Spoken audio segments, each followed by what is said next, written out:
And now they have an opportunity to break Liquid. Just need to be able to take a single game in this series to eliminate Liquid from DreamLeague. And even fairing that, well, it still comes down to Entity and how they do against their opponents. So it's going to be a rough ride for Liquid, pretty much no matter what. They just have to do their best and hope they somehow sneak in. Meanwhile, Tundra, 30 seconds to battle. I don't know, how you feel about them right now? Best team in the world.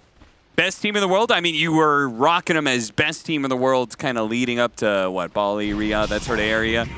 You feel like the Topson has slid in nicely as everybody would predict it? I mean, I always say they're best team in the world. I mean, trying to get a job out here. gotta hype them up while you can. Trying to get a coaching job or what? I'll take anything at this point, but you want to be an assistant I'll coach sweep the floor, AUI? you know. AUI, I'll get you some food. I think Tundra always have potential to be one of the best teams in the world, if not the best team. I don't think that's really changed. I just think this year has been, I mean, like, what are you supposed to do when you have health issues and you have to change a player every tournament? You can't really build anything. You can't build stability. Your ideas change. You're constantly adjusting. It's very difficult to play with stand-ins, especially when that keeps rotating. So I wouldn't put too much onus on, you know, how the year has been for this team. I still look at what they could do at TI in a situation with very clutch players who have won it before, and I mean, that's all of them. So this team always has that potential, and they have very intelligent players who can figure out a patch. And that is one thing that could work for them in this game with the Dazzle mid and the Bane. These are two heroes that, I mean, either of them could have been mid on either of these players at any point. And it's either going to go 20-0 or 0-20, you don't know, but it's going to do something. And they're very obnoxious heroes. A lot of spells that you don't really enjoy playing into if you're a hard carry in this game on the gyrocopter. I think that's the position you want to put this first pick carry in. So Liquid opt for a later pick Lycan, bringing the Zoo back to the meta in hopes to shut down the backline here from Tundra and open the fight up for their big damage dealers, which I think is a reasonable way to go about it. I mean, these heroes suck against Lycan. No way around it. We have some experience with mid-dazzle, don't we? Oh yeah, it is. That hero is something else, man. It really is. If you get to the 5 or 6 slots, it's like the new Tinker. It just becomes an unstoppable force of nature. And any universal hero that also can build in like this Octarine Manta build, which is one of the routes you can go with this hero, also just feels incredibly hard to teamfight at a certain point because you have too much HP. You're this squishy mid that at a point gets to 3,000 HP with no cooldowns and Dispel, and you're putting illusions in. You don't even know which one's the real Dazzle. It gets very confusing very fast. And we'll see if Topson can get to that point as the trades are happening. Top 9 getting a little bit of an advantage here, which is a decent sign for that Bane, because this is another hero you really want levels on. Early gank. Yeah, disruption into a swing of the blade from Nisha. That's not good enough. They totally misread that one. Sure, they get the kill, but Topson stayed alive to get the experience for the Nisha death first, so well worth it. That's not right. That's not right. That's the best part of playing Dazzle, right? It's the voice lines. So. Yeah, for sure. I wouldn't be surprised if Topson just screams Dazzle voice lines the entire game. That's his comms. Yeah. In fact, if he has anything else, I'll be disappointed. Meanwhile, Skeeter, very good last pick Terrorblade. I mean, you're getting all the auras reflected here. You're going to outcarry most of Liquid outside of Disruption, turning the power back against you. And of course, Venge is not as bad against the heroes as it used to be with the damage reduction. Still, it does feel like if Tundra get to that late game with all their cores online, I don't know how you're team fighting them. Like, what is Mickey going to do in these later game fights? He's getting Max Enfeebled, Poison Touch, Hex. There's a Grave on a Terrorblade to guarantee a Sunder. The Terrorblade's getting all these auras reflected, pounding the physical into the gyro. He just doesn't have much help either outside of the boat roam. So I feel like Liquid do want to play around the Lycan's timings and get this game rolling in their advantage around that like 20-25 minute mark. Yeah. Do you feel like they're bringing back the Zoo? We've seen a little bit of Beastmaster. I haven't seen too much Lycan. Do you feel like this is Liquid going, we kind of need to go back to something that was working for us before? Maybe. I mean, maybe they're trying to return to something that was one of their highest win rates, which was that like Zai, Beastmaster, and Lycan. I think he was close to undefeated on these heroes for certain intervals this year, including some of the qualifiers and Riyadh Masters, right? Yeah. I mean, it has been their go-to. It's just these heroes aren't as strong as they used to be, and it doesn't seem like the game pace favors them. I feel like the games are a bit slower unless you just dominate the lanes, and people aren't grouping up as fast to go for these Roshans. if you still play that way and you make the most of it, I think they can still be very effective. And of course, the Lycan's job this game, sure, he's going to buy some auras, provide some AoE help for the team, but more importantly, like, his job is to pressure the Ancient Apparition and the Bane predominantly. You're also very good versus the Dazzle here, but you take the Bane and the AA out, suddenly the Gyro has a good fight. And that's what matters here, because you have to make the first pick Gyro work to some extent. You can't just throw it on an island and be like, all right, you know, just go flack something. It's not good enough to justify the pick. His top lane has just been full of action. Both supports dying quite often. 9 playing really aggressively, trying to make sure that there's no pulling going on. Be able to get the lane back. 33 is enjoying the benefit of that one. 27 and 10 top CS on the board, and right behind him is the Terrorblade. Behind that is Thompson's Dazzle. So things seem to be going very well when it comes to laning phase for Tundra. Tundra is super happy with this, especially what is happening mid right now. Thompson is dominating Nisha, no way around it. I mean, that gank attempt didn't do Nisha any favors, but this is... What are you supposed to do against this man? There is no counter as a melee hero. Nope. This Poison Touch in this particular patch is a crazy strong laning spell, and that's why you see his Dazzle mid. He's a lane dominator. I think we even saw Dazzle... There was the one match where it was the Kiyotaka Dazzle mid versus Abed Lina. Yeah. Kiyotaka was straight up bullying the Lina. Yeah. Like, that is how strong Poison Touch is right now, if you get it going. Hero has great stats as well. You can spam the branches, early wand, belt to strength, tank up. Yeah, these universal heroes as well, so they are another beast, the future of the game, and Top's putting it to good use here. Opens up 1,000 gold gap off mid lane in the first 5.5 minutes here. Severe economic damage. Yeah. Now, it wouldn't be the first time that we saw Liquid hard losing a lane, still managed to back out, but nice pickup there. Insania making the rotation through the gate. Didn't think the poisons were going to be enough, but Insania lending a helping hand is enough. Now, they will be able to get the trade-off here. If they get the Wolves in front of 9, they still might be able to get a 2-for-1. Either way, though, even if they don't get this... Oh, no, the missile! It came all the way from the top lane to help out. 9 still has some brain saps. He actually has Thompson to be able to help out now. Insania... He's going to be taking a lot of damage from that Poison Touch. He will tick out. The Terrorblade and Ancient Apparition cutting in through the side. Global homing missile. A true ICBM here. It does leave 33 alone in the top lane. Boxy comes back to this lane to try and punish him. Gets up to 4 stacks. Get a 5th one, and Shirley... 33. He's dead if you Can he juke this another time? Oh, he jukes it another time! Isn't he just dead? I think he is. 5th deck lands. There it is. Finally, Boxy's able to finish the kill. And Boxy's having a great game. A lot of these games, Shadow Demons look pretty damn good. I mean, you always have the stacking potential, but if you get the fast level 2 poison, you get a kill, suddenly your game just starts rolling off of the XP from those kills in the first place. We'll not get the Wisdom Rune here, but is not too sad about it. And you were talking about the damage pop bottom. I mean, he took an early Disseminate point. It's something we're going to see a bit more, because it is just an extra, 20% whatever damage on the poison stack. So if you get 4 or 5 poisons, you disseminate them, you pop it. That disseminate dealt an extra 100 damage to the Terrorblade. That's not insignificant for a level 1 spell when you're looking for kills on a hero that is playing aggressively in the lane. Nonetheless, Thompson still doing Thompson things, top net worth. They do have level 6 on the Kunkka. Big TP's top. Yeah, this is a pretty hefty play. I want to make sure 33 continues to farm. He died once, sure, but can't let it happen again. Boxy's committed his life to try and put more damage onto 33. He knows he's dead. Double support TP top instantly for 33. They do not want to let this Tide get kicked out of the Gyro lane, especially if they feel like the other 2 lanes are free farming, which for the most part they are. I mean, you've had some cheeky kills from Liquid in this game, but look at the net worth, right? I mean, you have Snaking up there with Nisha. That is very good for one team. Very not good for the other. Depends who you're a fan of here.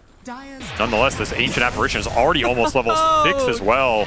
Thompson will not leave Nisha alone. Nisha is dead here. He's going to get off the boat. There's the combo. Disruption into boat, but it doesn't even land. There's your blast. And they are going to lose this fight hard. They are going to try and get as much damage onto the Dazzle. They do manage to bring him down. Yeah, Wolves here helping out, and Zai makes the rotation. Should clean up some supports. Yeah, how many are they going to get? Oh, big crit. 9. He's got a brain sap, but I think big crit. Keep running him down. Meanwhile, the Ancient Apparition is also going to die here. Snake King can't get to the camp in time, so they bring in the Lycan, which you pointed to is the hero that's going to make the biggest difference for Liquid in this game, and it's already proving it. Zai coming in big. Especially if he crits 3 out of 5. That was that's a little disgusting. That's uncalled for, man. Come on. A nice rotation. The Lycan is the powerhouse in this game. Like, that is who I'm looking. It has to be the Zai show. He has to take these fights over and really get the team back in the game because Kunkka can't do anything.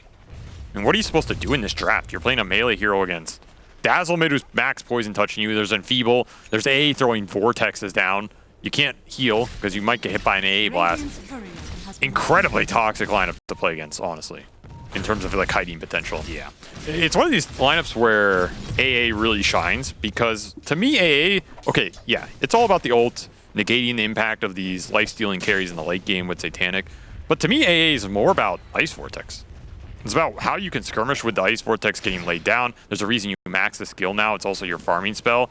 You can be way more active on this hero than you used to be in almost any other AA patch, and he's really strong in these fights. So if you can combine Ice Vortex with a bunch of other long-range kiting spells, the hero just becomes incredibly obnoxious to deal with. It. They have the lineup for it. Defensive Ravage. He's going to live for this one. The Ice Blast coming in is going to be able to finish off Insania in 33. Damn. Will be able to walk away as Mickey is chased out by the 2 supports. He's just too beefy, man. 1,500 HP. Too much for this Gyro to cut through.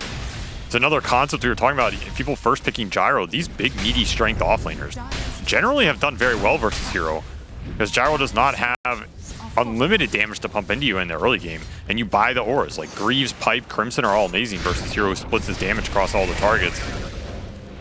Coming into play early. I can't remember the last time I saw Nisha get bullied this badly. I'm not sure what you're supposed to do in this matchup, though. Would you not, like, what if you're Nisha's coach and you're Blitz? You go, okay, let's look at this lane. I mean, what's your advice on the lane? Well, you just don't get poison touch. Yeah, it's something you can do. It's pretty much up to supports, right? Yeah, you have to gank the Dazzle, which they tried. Yeah. I actually like that conceptually if you think about it, right? They tried for this rotation, but of course Tundra can just match you if they're thinking about it, which they should because it's going to be an SD rotating off the lane. Like, it should be very obvious it's happening. And even then, you have to keep ganking him because it's not a lane that gets better. That's the problem. So even if you commit early resources, Thompson is just going to keep coming back. He's just going to keep poison touching you.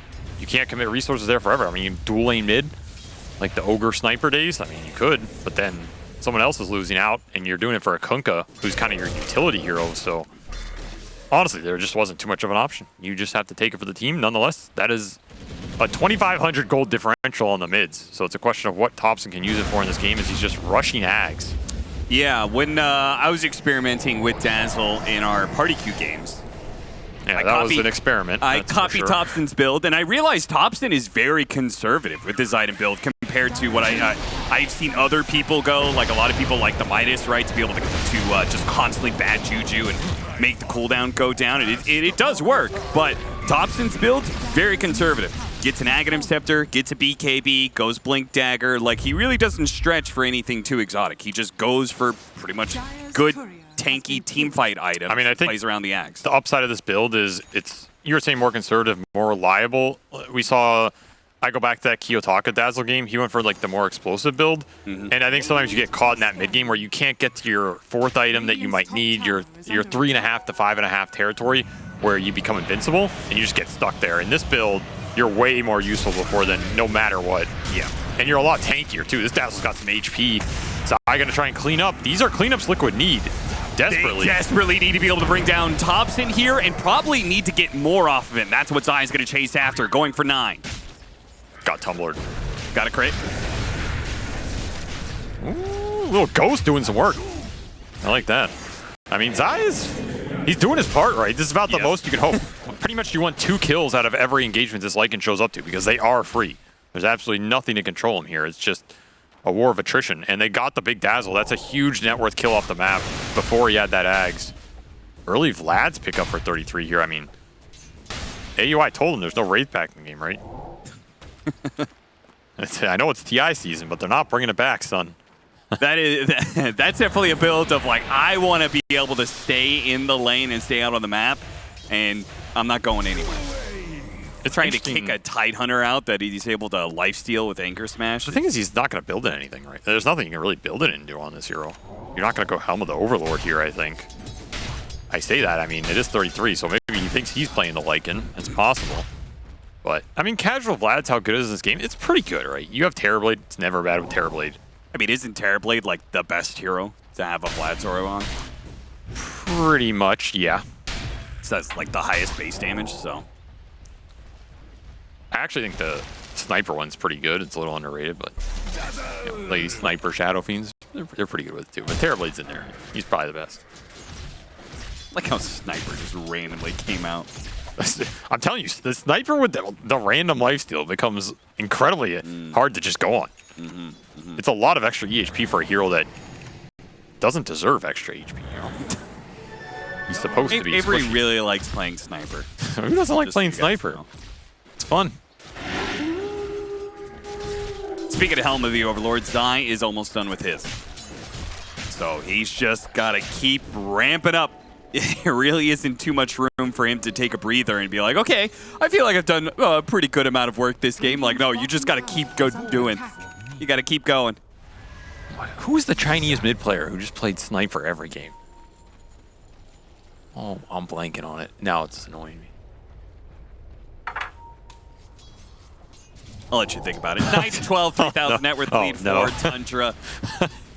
And they are more than happy with the slower game because 33 needs some time to get his Blink Dagger. They know they've got the carry Terrorblade that's going to be able to pull through. And Dazzle is a beast late game, especially when you're not reliant on putting out any damage. I mean, he's going to do damage this game. Zero does damage. You get the level 10 talent, you start getting the right clicks up. Zero is powerful. You just have to get there. Yeah, I'm just saying I feel like he shines when he doesn't have to be the one doing damage. Oh, yeah, you know, sure. It's just like, I mean, he he's just not kills Tinker. out in the back, get some poison touches on you. This is an interesting Roche. It's not one Liquid are going to have a good read on. And the Vlad completely enables it here. Well, they get a read now with the Wolf, but it is far too late for Liquid to make a rotation over. So the best they can do is push down mid, take a tower. And the thing about this Roche is you're taking away from the Helm of the Overlord Lycan. Oh, yeah. This is a timing Liquid really wanted to hit here. I think Nisha's game was just too damn slow. It didn't sync up, and they didn't feel like they can contest it, and maybe didn't think Tundra would go in the pit that fast. So this Helm of the Overlord's going to miss some value. Means you're going to have to keep playing the map, keep farming up on this Axe Gyro, let your Kunkka catch up, and get to your big team fight items. In team fights, who do you target now? Because we're getting to the point that, okay, Thompson can now get levels of Shallow Grave. So if you target somebody other than the Dazzle, probably going to get Shallow Graved. If you target the Dazzle, he's got an Aegis. They are left in a kind of lose-lose scenario for the single target go of like Zai. The team fight is definitely coming together for Tundra. They just want to create as much defensive capability as they can so that, like you're saying, you can't pick an easy target. You have Solar Crest on Snaking, the Bane's taking up, and of course you have this Tide. If he plays around the backline and protects it, it's harder for the Lycan to go in. And there isn't much backline jump outside of the Wolf here. You just have to go in as a unit if you're Liquid. You do have a blink on the Shadow Demon, an interesting early rush here by Boxy. Very aggressive. Maybe points towards him wanting to help set up something on the map because they don't have a Spirit Hero. They don't really have a jumper. At least you have Blink Shadow Demon. Maybe you can find something, or it's just nice for the fights. You can instantly blink in and disrupt the Terrorblade. That's what I was the more thinking. reliable part of it. I was thinking he just wants TB illusions because they're probably lacking in damage. Sometimes Aether Lens is enough for that, but I guess he also feels playing versus the Ravage that, you know, you can also blink disrupt post Ravage and it's instant. That's another big component here. So there's some small things this blink could really pay off, as a grip will find the Lycan of all heroes, and that's the best target for 9 to run into. Absolutely. That's going to slow down his push to assault Kuros. Liquid have to move to the other side of the map now, and very likely Tundra can get some towers for free. You know, the crazy part is Liquid are up kills. It really does not feel like they've been killing anything in this game, outside of that very early game where the Wolf got, you know, a couple of those team fight cleanups. It's felt very slow for them. They're not that far behind. It's just the way the game is progressing. And it's probably just a product of what happened mid. I mean, your tempo creator and the Kunkka, who was supposed to be the guy who can go around and set up the kills, set up the plays, join the fights, I mean, just had no lane. Yeah, well, if you're watching Liquid, Nisha is the lowest net worth core in the game. It's probably going to be slow. You're probably feeling bad about the game. That's for certain. All right, Tundra definitely not feeling bad right now as they're just mowing down some towers. Don't even need the whole crew to do it. And now Blink Dagger and Anchor up. Who needs a Terrorblade to hit towers? Wonder why. Literally on the other side of the map. Why do you go for the early Anchor here? Pretty interesting. Lockdown on the Lycan? I guess. I don't know how summons hit the Anchor, how that works. Yeah, I mean, kind of. I feel like it can instantly dive. It's not instant, but it's pretty fast. I don't know. We usually don't see it this early because it is. I mean, it is killable. In competitive Dota, you can focus it down pretty fast, and sometimes it just doesn't do anything. Yeah, usually it feels best against like the Spirit Heroes or something, right? Sure. I mean, if he does land it on one of these cores, it's probably gonna feel great. I mean, it does make a lot of sense within his own lineup. And you're already Vortexing and Poison Touch slowing people, and then you add an Anchor on top of that. Like, these heroes are just going nowhere. Oh, this is a big pick if they can get a nice to dodge on the missile, but he's still going to be hit by the boat. Can he get off the Sunder? He will on his own illusion. Doesn't even try and use it on one of the enemy heroes, but he still has lots of poison stacks, and that's enough. The heroes couldn't get there in time on the side of Tundra. You got Anchor. Will manage to Anchor stop the TP away of Boxy. Boxy, the other person on Team Liquid who is kind of shining here. It's pretty much him and Zai, while the rest of Tundra just slowly win the game more and more, it feels. He still had a tremendous game on this Shadow Demon, almost up to Aether Lens. He is incredibly far for the game state. Making this hero shine, creating space for the Gyrocopter to catch up. I'm surprised Tundra didn't get there faster. I feel like the reaction was like he was just dead, and then, oh wait, he can Sunder. There's a chance they could have saved him, especially with an instant Dazzle TP. Maybe it wasn't up for Thompson, but that is a factor you're always going to have to consider, like these Graves prolonging the Terrorblade's life. Heal him at the end. Sometimes it might be enough to survive. Yeah, that is another one. Shallow Grave Thunder. I didn't even think about that combo. Man, this lineup is pretty dirty from Tundra. Yeah, it is. It's a very dirty, very, very dirty lineup, which I expect nothing less from them. Thompson. Let's see if he can get away from the swap. Go, go, go, Thompson. He's staying ahead of him, and Liquid will not be able to get the catch, so. He also finished BKB here. And he got Grove Bow. Pretty much the best neutral item on this hero. Yep. That item is just way too good right now. Yes.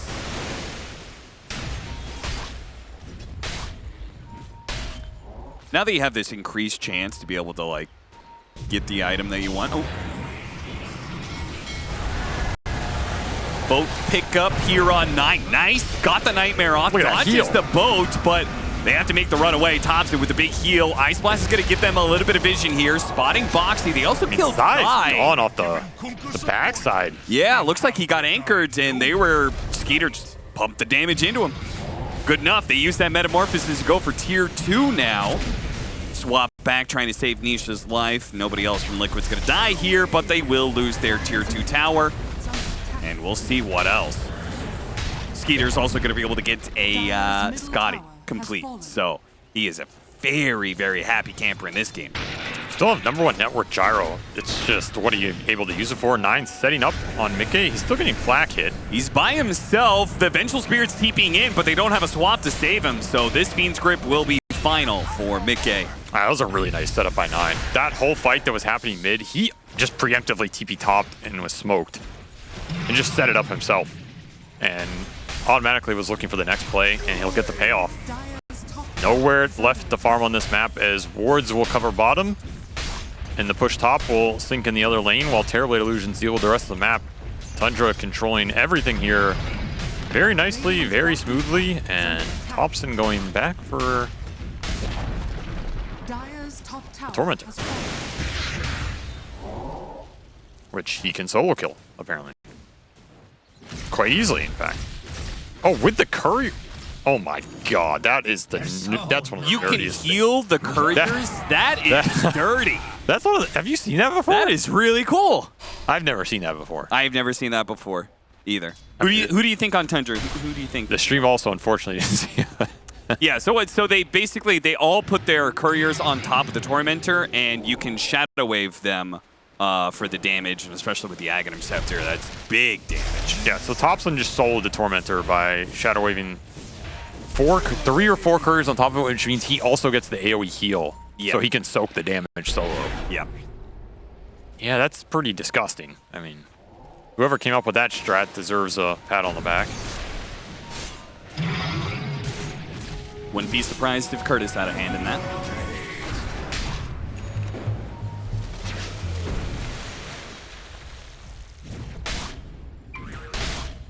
Well, at this point, Team Liquid, they're pretty much hemmed inside of their base. They can't go anywhere.